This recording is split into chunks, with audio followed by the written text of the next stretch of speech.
السلام علیکم ورحمۃ اللہ۔ پیارے بھائیوں اور میری معززات ماؤں بہنوں، بلوغ المرام کتاب البیوع ابواب السلم والقرض والرہن، سبق نمبر ہے 183 183۔ بسم اللہ الرحمن الرحیم۔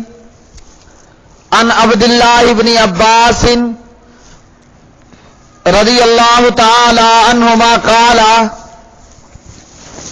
قدم النبی صلی اللہ علیہ وسلم المدینۃ وهم یسلفون فی الثمار السنۃ والسنتین فقال من اسلف فی ثمر فلیسلف فی کیل معلوم ووزن معلوم الی اجل معلوم، متفق علیہ۔ وللبخاری من اسلف فی شیء۔ یہ باب ہے بیع سلم، قرض اور رہن کا بیان۔ بیع سلم یہ ہے سونا چاندی یا مروجہ سکہ پیشگی قیمت کی صورت میں دے کر ایک معلوم متعین مدت تک چیز لینے کا سودا کرنا۔ جو قیمت پیشگی ادا کی جائے وہ رأس المال کہلاتی ہے، اور اس کے عوض مقرر مدت تک مؤخر کی گئی فروخت شدہ چیز کو مسلم فی کہتے ہیں، اور پیشگی قیمت ادا کرنے والے کو رب السلم اور فروخت کرنے والے کو مسلم الیہ کہتے ہیں۔ ابن عباس رضی اللہ تعالی عنہ راوی، نبی علیہ الصلوۃ والسلام جب مدینہ تشریف لائے تو وہاں کے لوگ پھلوں میں سال سال اور دو دو سال کی قیمت پیشگی ادا کرتے تھے۔ آپ علیہ الصلوۃ والسلام نے فرمایا جو شخص پھلوں کی قیمت پیشگی ادا کرے تو اسے چاہیے کہ مقرر ماپ، مقرر تول اور مقرر مدت کے لیے ادا کرے۔ بخاری مسلم اور بخاری میں ہے جو شخص کسی چیز میں پیشگی دے۔ تو پیارے نبی علیہ الصلوۃ والسلام نے اس حدیث کے اندر یہ ارشاد فرمایا جو شخص پیشگی قیمت ادا کرے تو اس کو چاہیے مقرر ماپ، مقرر تول اور مقرر مدت کے لیے ادا کرے، یا جو شخص کسی بھی چیز کے اندر پیشگی قیمت ادا کر دے۔ بیع سلم اور بیع سلف یہ ایک ہی ہے اور دونوں کا معنی ایک ہے۔ اہل عراق کی لغت میں اسے سلم اور اہل حجاز کی لغت میں اسے سلف کہتے ہیں۔ سونا چاندی اور اسی طرح جو ہے مروجہ کرنسی پیشگی قیمت کی صورت میں دے کر ایک معلوم متعین مدت تک چیز لینے کا سودا کرنا، اور اسی طرح رہن کا بیان، قرض کے بدلے میں کوئی مال دستاویز کی صورت میں دینا، قرض لے کر جس سے قرض لیا گیا کوئی مال، کوئی چیز اس کے سپرد کرنا۔ اور اس کی صورت یہ ہے کہ آپ کسی آدمی سے قرض حاصل کرتے ہیں اور اس قرض کے بدلے میں کوئی چیز اس کے پاس رکھ دیتے ہیں تاکہ قرضدار کو اعتبار اور بھروسہ رہے کہ آپ اس کا قرض ادا کر دیں گے۔ تو چنانچہ جو ہی اس کا قرض ادا کیا جائے گا وہ رکھی ہوئی چیز یعنی رہن میں رکھی ہوئی چیز دوبارہ جو ہے وہ قرض لینے والے کو واپس کر دے گا۔ اس عمل کو رہن کہتے ہیں، اور جو اس نے وہ چیز دی دینے والا راہن ہوگا۔ جس کے پاس چیز رکھی گئی اسے مرتہن کہیں گے، اور رکھی گئی چیز کو مرہون یا رہین کہا جائے گا۔ تو اس حدیث سے سال اور 2 سال اسی طرح قیمت پیشگی ادا کرنے کے جواز کے متعلق علم ہوا کہ قیمت جو ہے وہ پیشگی ادا کی جا سکتی ہے۔ ہاں، نبی علیہ الصلوۃ والسلام نے ساتھ یہ پابندی لگائی ہے کہ جو قیمت پیشگی ادا کرے تو اس کو چاہیے مقرر ماپ، مقرر تول اور مقرر مدت کے لیے ادا کرے۔ جو چیز خریدنی ہے اس کی قیمت فوری ادا کر دیتے اور اس کے عوض جو ہے وہ مال تاخیر سے حاصل کرتے تھے۔ اور اسی طرح اس حدیث میں اس بات کی دلیل ہے کہ ماپی اور تولے جانے والی اشیاء کو ماپ کر اور وزن کر کے دینا واجب ہے۔ ان دونوں میں سے کسی کے بارے میں بے خبری، جہالت خرید و فروخت کو فاسد اور خراب کرنے والی ہے۔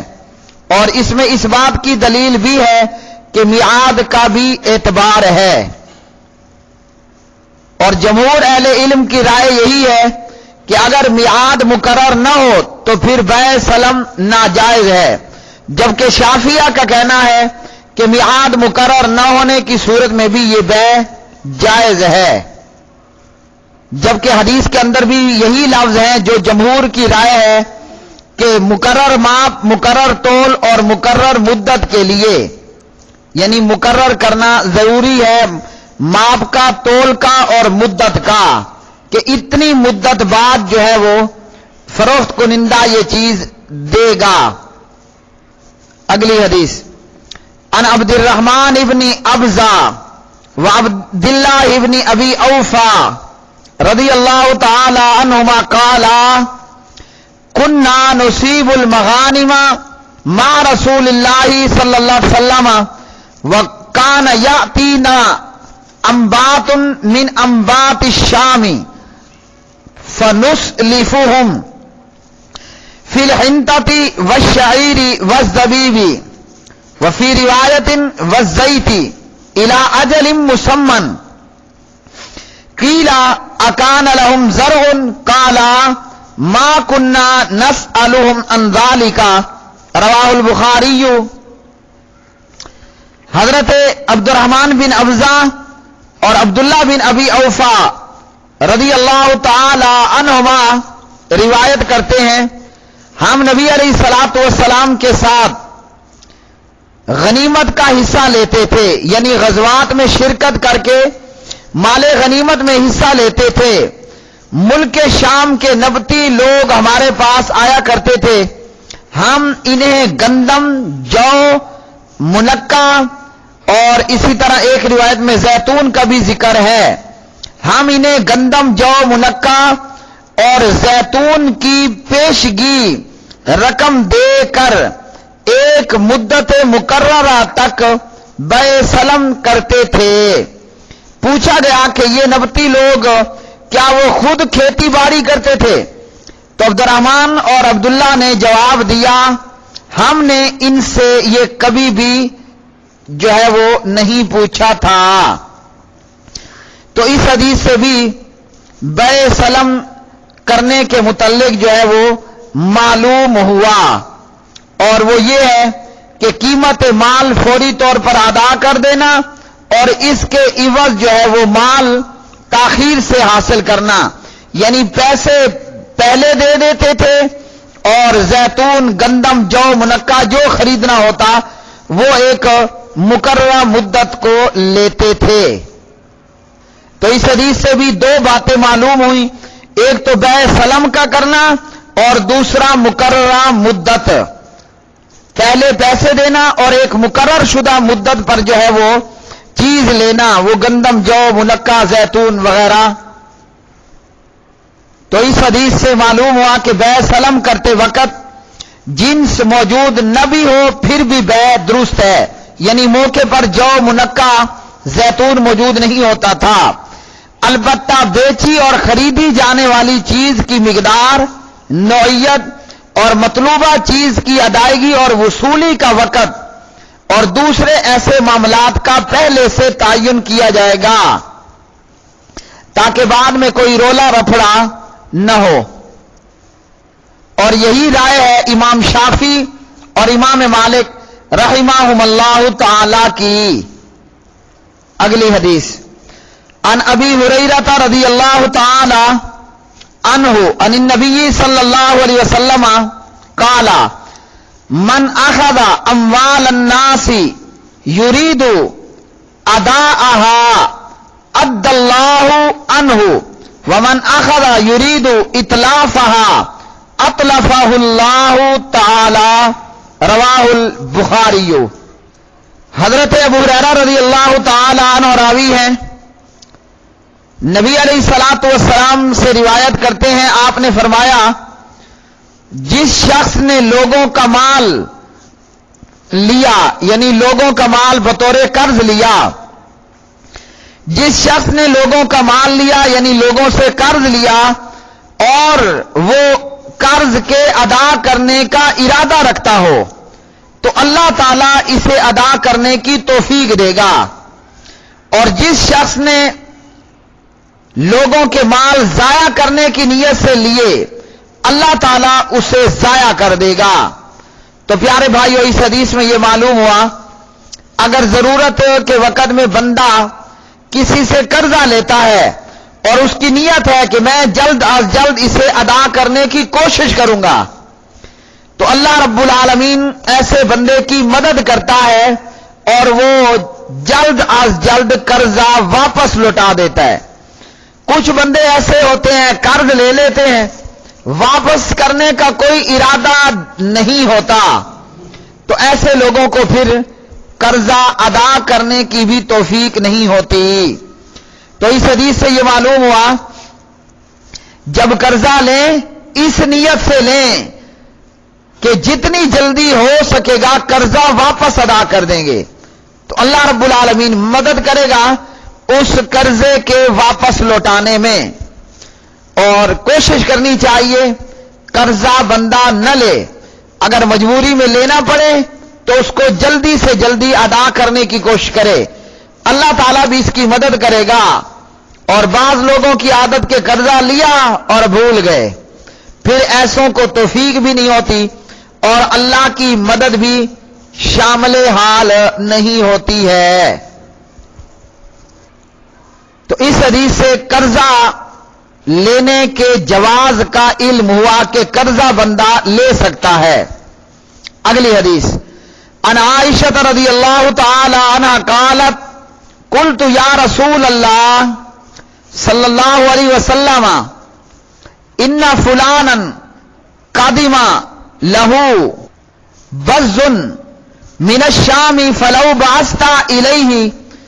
فاخذت منه ثوبین بنصیعۃ الی میسرۃ فارسل الیہ فامتنع اخرجہ الحاکم والبیہقی ورجالہ ثقات۔ سید عائشہ رضی اللہ تعالی عنہ راویہ نبی علیہ الصلوۃ والسلام سے عائشہ نے کہا اے اللہ کے رسول صلی اللہ علیہ وسلم فلاں شخص کا شام سے کپڑا آیا ہے، فلاں شخص کا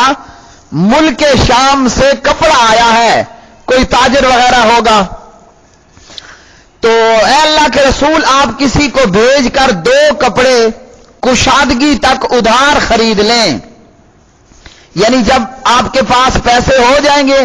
تو اس وقت میں اس کو واپس کر دینا، فی الحال آپ جو ہے وہ اپنے لیے 2 سوٹ خرید لیں، 2 کپڑے خرید لیں ادھار کر کے۔ تو پیارے نبی علیہ الصلوۃ والسلام نے اس تاجر کی طرف اپنا آدمی بھیجا، مگر اس دکاندار تاجر نے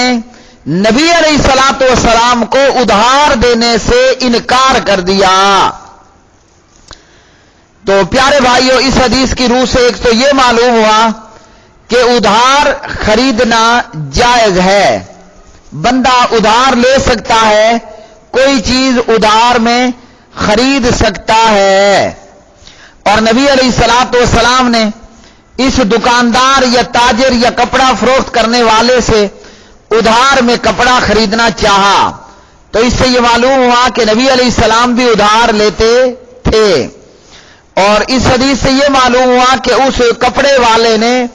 نبی علیہ السلام کو کپڑا ادھار میں دینا جو ہے وہ اس نے ناپسند کیا. پیارے نبی نے ادھار میں 2 کپڑے مانگے مگر اس نے ادھار میں کپڑے نہیں دیے. تو جو لوگ کہتے ہیں بھر دے جھولی میری یا محمد، پیارے نبی علیہ الصلوۃ والسلام کو کہتے ہیں کہ آپ ہماری جھولیاں بھر دیجئے. اللہ کے پاک نبی علیہ السلام تو خود ادھار لے رہے ہیں، اور عائشہ فرما رہی ہے جب آپ کے پاس کشادگی ہو جائے، ادھار اتارنے کی جب طاقت ہو جائے تو اس وقت آپ ادھار واپس کر دینا. تو پیارے نبی خود ادھار مانگ رہے ہیں، ادھار لے رہے ہیں. ہمیں اس سے مانگنا چاہیے جو ساری کائنات کے خزانوں کا مالک ہے اور جس کی طرف کل انسان فقیر ہیں. یا ایھا الناس انتم الفقراء الی اللہ، اور وہ ذات ہے اللہ وحدہ لا شریک کی ذات. اس شخص نے نبی علیہ السلام کو ادھار دینے سے انکار کیا. شارحین نے لکھا ہے کہ جس نے پیارے نبی کو کپڑا ادھار دینے سے انکار کیا وہ یہودی تھا، اور نبی علیہ السلام کی دشمنی کی وجہ سے اس نے انکار کر دیا تھا. تو محترم اور میرے پیارے بھائیوں، آج کے اس سبق سے ہمیں یہ معلوم ہوا کہ بیع سلم جائز ہے، اور وہ یہ ہے کہ قیمت ادا کر دینا اور مال جو ہے وہ تاخیر سے لینا. اور اس کے لیے نبی علیہ السلام نے جو چیز ضروری بتائی ہے وہ یہ مقررہ ماپ، مقررہ تول اور مقررہ مدت کے لیے. اور آگے جیسے صحابہ کرام کیا کرتے تھے کہ پیسے پہلے دے دیے اور جو ہے وہ ایک مدت مقررہ پر جو ہے وہ اس سے چیز لیتے تھے. اور آج کے سبق سے ہمیں معلوم ہوا کہ قرض لینا درست ہے، قرض لیا جا سکتا ہے، ہاں ادا کرنے کی نیت ہو. جب ادا کرنے کی نیت ہوگی تو اللہ تعالیٰ اس کی ادائیگی میں مدد بھی فرمائے گا. وآخر دعوانا ان الحمد للہ رب العالمین.